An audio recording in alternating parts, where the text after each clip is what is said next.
Are going to discuss the definition of groups. Okay, so आज हम लोग क्या करेंगे, ग्रुप का डेफिनेशन को हम लोग सीखेंगे। उसके बाद आपको जितने भी आपको सेट्स बनाए हैं वो सारे कैसे ग्रुप बनते हैं वो सारे आपको सिखाने वाले, ठीक है। तो आपको जनरली वो ग्रुप के बारे में ये समझिए 2D की तरह काम करता है, ठीक है। आपको वो चीज़ आपको हम थोड़ा सा कॉन्सेप्ट बताते हैं। आपको ये जो ग्रुप जो होगा, ग्रुप में आपको जनरली आपको ये चीज़ समझ में आना चाहिए, ये 2D की तरह काम करता है। इसमें क्या क्या आएगा देखिए, सबसे पहले एक बाइनरी ऑपरेशन आएगा, ठीक है। इसमें जो होगा, इसमें जो ऑपरेशन आता है, जैसे कि मान लेते हैं कि हम लोग उसको स्टार से रिप्रेजेंट करें तो उसको स्टार में जो होगा क्या क्या आ सकता है, या तो प्लस आ सकता है, या तो माइनस आ सकता है, या तो इंटू आ सकता है, या तो क्या हो सकता है, डिवाइड आ सकता है। ये चीज़ आपको समझ में आ जाना चाहिए, ठीक है। उसके बाद जो है उसके बाद यहाँ से हम लोग एक जी क्या लेंगे, एक सेट लेंगे, और एक ऐसा सेट होगा नॉन एम्प्टी सेट होगा, ठीक है। नॉन एम्प्टी सेट, ठीक है। नॉन एम्प्टी सेट मीन्स आपका कुछ ना कुछ इसमें एलिमेंट होगा ज़रूर, ठीक है। तो ये चीज़ है आपका, ये चीज़ जो है मैथमेटिकल ऑपरेशन को इंडिकेट करेगा आपका। तो ये चीज़ आपको जो है मैथमेटिकल ऑपरेशन को इंडिकेट करेगा आपका। नॉन एम्प्टी सेट आपको पता होगा, जितने भी एलिमेंट, कुछ अगर कोई सेट में कुछ ना कुछ अगर एलिमेंट हो तो उसको हम लोग कहते हैं, जो हम उसको कहेंगे हम लोग नॉन एम्प्टी सेट। मतलब उसमें अगर कोई सेट जो है उसमें अगर एम्प्टी है तो वो कभी भी ग्रुप को फॉर्मेशन नहीं कर सकता है।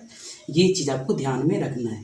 उसके बाद जो है सबसे पहले ये जो हो गया आपका मैथमेटिकल ऑपरेशन, और जनरली जो है आपको हम बता देते हैं, इसमें जनरली ये दो मैथमेटिकल ऐसा ऑपरेशन है जो कि ग्रुप फॉर्मेशन नहीं करता है। एक होगा माइनस, और ये क्या होगा, ये, और ये क्या होगा, डिवाइड। ये जनरली आपका मैथमेटिकल ऑपरेशन ये ग्रुप फॉर्मेशन नहीं करता है। इसके पीछे बहुत सारे कारण हैं, क्योंकि इसमें जो भी इसका अलजेब्रिक रूल होता है वो फॉलो नहीं हो पाता है। Closure law, associative law, existence of identity, existence of universe, ये सारी चीज़ वहाँ पे फॉलो नहीं हो पाता है, जिसके कारण वो जो है दोनों ग्रुप में पार्टिसिपेट नहीं करता है।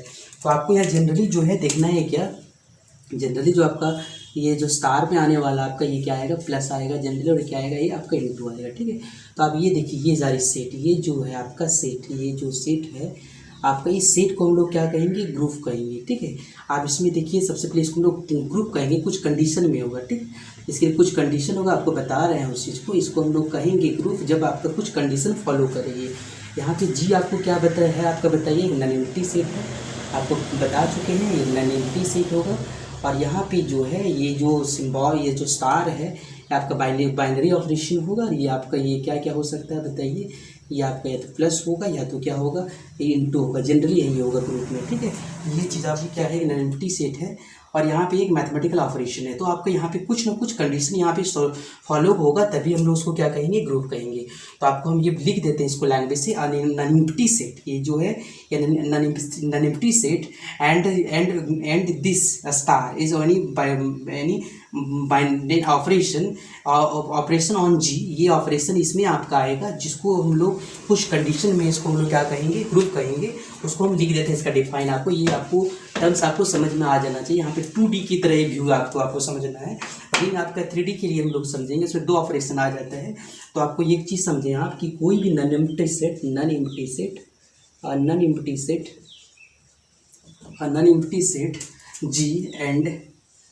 जी एंड स्टार, ठीक है। ये जो मैथमेटिकल ऑपरेशन होगा जी एंड स्टार, ठीक है, इज एनी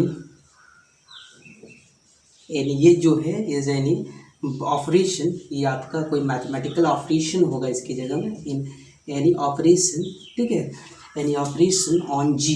ये जी में एक ऑपरेशन होगा आपका, कुछ भी हो सकता है मैथमेटिकल ऑपरेशन में, on G is said to be on G, ठीक है। देन जी और ये star is said to be group. तो उसको हम लोग क्या कहेंगे, ग्रुप कहेंगे, ठीक है। इफ़ इट सेटिस्फाई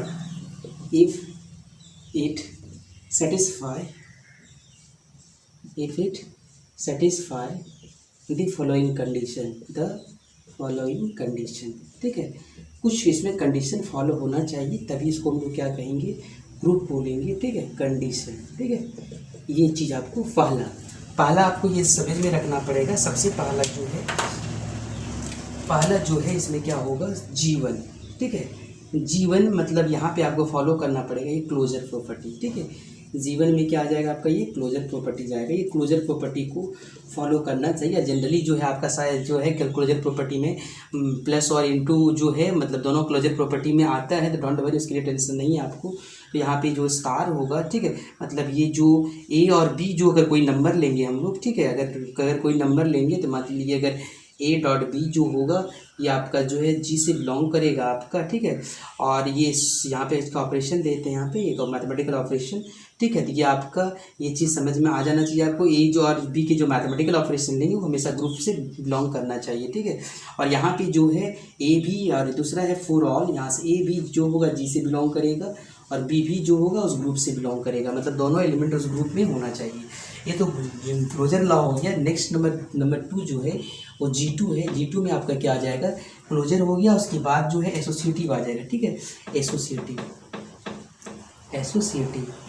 तो एसोसिएटिव लॉ में क्या हो जाएगा आपका, एसोसिएटिव में क्या हो जाएगा आपका, ये आ जाएगा। अगर कोई यहाँ पे बाइनरी ऑपरेशन दिया हुआ ये ए और ये आपका ये चीज़ है, तो अगर इसका हम लोग ऑपरेशन करें और ये अगर करें तो दोनों अगर इक्वल हो जाए तो समझेंगे हम लोग ये क्या है, ये जो है एसोसिएटिव लॉ को फॉलो करेगा। वेयर जो है फॉर ऑल ए और बी और सी तीनों जो है किससे बिलोंग करना चाहिए, उस ग्रुप के एलिमेंट से बिलोंग करना चाहिए। नेक्स्ट G3 के लिए हम लोग क्या करेंगे, एग्जिस्टेंस ऑफ आइडेंटिटी। इसका हम एक लेक्चर भी दे चुके हैं, ठीक है। एग्जिस्टेंस ऑफ आइडेंटिटी, ये ठीक है, ये आपको एग्जिस्टेंस ऑफ आइडेंटिटी के बारे में आपको बता चुके हैं। एग्जिस्टेंस ऑफ आइडेंटिटी ये आपका आना चाहिए। एग्जिस्टेंस ऑफ आइडेंटिटी मतलब हम लोग क्या होगा, अगर कोई भी चीज़ से इसको हम लोग मल्टीप्लाई करें, जो एग्जिस्टेंस ऑफ आइडेंटिटी दो तरह का होगा आपका, एक अलजेब्रिक आइडेंटिटी होगा और एक क्या होगा आपका मल्टीप्लिकेटिव आइडेंटिटी होगा। तो ये आपको ये देखना है कि कौन सा चीज़ इसमें आ रहा है आपका।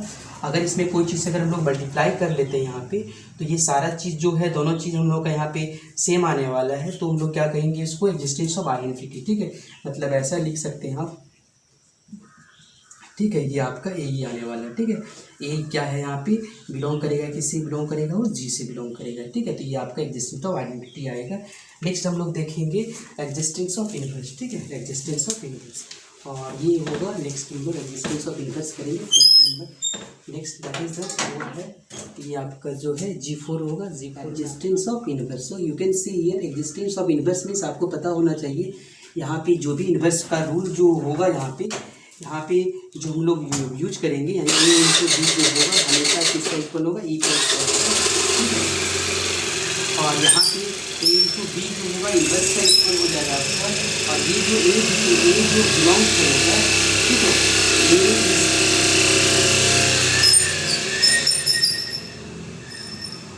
फॉर ईच, ठीक है, for each a is belongs to G, a is belongs to group से बिलोंग करेगा। और इससे क्या होगा, देन देयर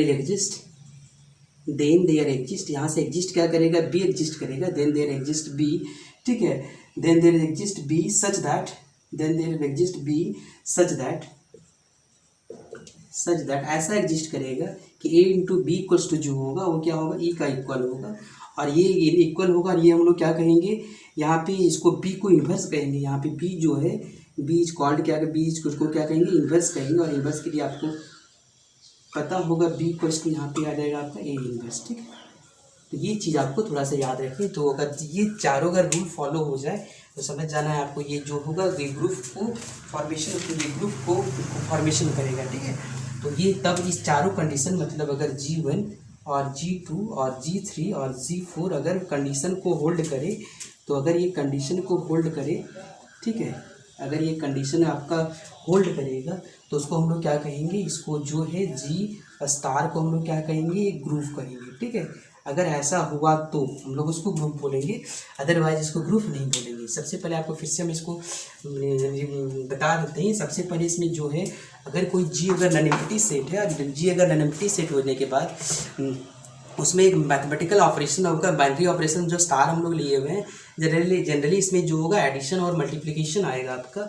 और अगर वो क्लोजर लॉ, पहला closure law, existence of identity, existence of inverse और जो है एसोसिएटिव लॉ को अगर फॉलो करेगा तो आपको समझ में आ जाना चाहिए वो हमेशा ग्रुप का फॉर्मेशन करेगा, ठीक है। तो आपको ये चीज़ हमेशा दिमाग पे रखना पड़ेगा, ये जो 4 चीज़ हमेशा फॉलो करना चाहिए। और आपको जो एग्जिस्टेंस ऑफ आइडेंटिटी और एग्जिस्टेंस ऑफ इनवर्स का जो कॉन्सेप्ट है आपको हम बता चुके हैं, ठीक है। एग्जिस्टेंस ऑफ आइडेंटिटी और एग्जिस्टेंस ऑफ इन्वर्स का सारा कॉन्सेप्ट बता चुके हैं। अगर आपका जैसे एग्जिस्टेंस ऑफ आइडेंटिटी आपको समझ में आ जाएगा, जैसे कि आपको हम एक थोड़ा सा एग्जांपल देते हैं, थोड़ा सा आपको जैसा एग्जांपल हम नेक्स्ट वीडियो में उसको बताएंगे आपको।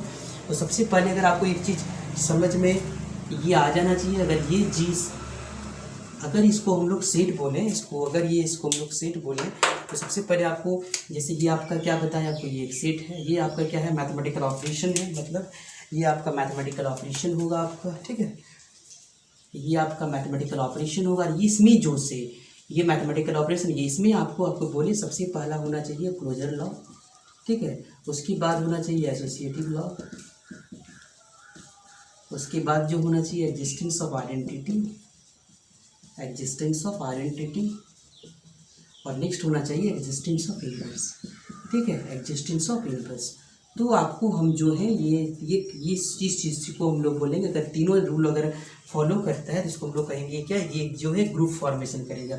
अब यहाँ पे देखिए, यहाँ पे सवाल ये आता है कि जो स्टार की जगह में ऐसा भी हो सकता है, स्टार की जगह में G+ भी हो सकता है, और ये क्या होगा Z मल्टीप्लिकेशन, ये मतलब ग्रुप का जो फॉर्मेशन करेगा विद रिस्पेक्ट टू एडिशन भी कर सकता है, विद रिस्पेक्ट टू मल्टीप्लिकेशन भी कर सकता है। आपको ये चीज़ आपको दिमाग में रखना है। ये आपको दो चीज़ है, आपको addition with respect to addition भी आपका यहाँ पे ग्रुप का फॉर्मेशन कर सकता है, और विद रिस्पेक्ट टू मल्टीप्लिकेशन भी यहाँ पे ग्रुप का फॉर्मेशन कर सकता है। तो आपको ये दिमाग पे रखना है, ठीक है। अगर यहाँ एडिशन होगा तो आपको अलजेब्रिक आइडेंटिटी देखना पड़ेगा, अलजेब्रिक इन्वर्स निकालना पड़ेगा। अगर यहाँ मल्टीप्लिकेशन होगा तो आपको समझ में आ जाना चाहिए, वहाँ पे हम लोग क्या करेंगे, मल्टीप्लिकेटिव आइडेंटिटी और मल्टीप्लिकेटिव इन्वर्स। आपको सारी चीज़ हम बता चुके हैं, वो आपके वीडियो को हम डिस्क्रिप्शन बॉक्स में इसमें डाल देंगे। आपको समझ में आ जाना चाहिए कि आज का अलजेब्रिक आइडेंटिटी कैसे निकाला जाता है, जैसे रैशनल नंबर हो या रियल नंबर हो या नेचुरल नंबर हो या इरेशनल नंबर हो, कोई भी नंबर का अलजेब्रिक आइडेंटिटी और अलजेब्रिक इन्वर्स कैसे निकाला जाता है। तो ये चीज़ को आप देखिए। Okay, thank you.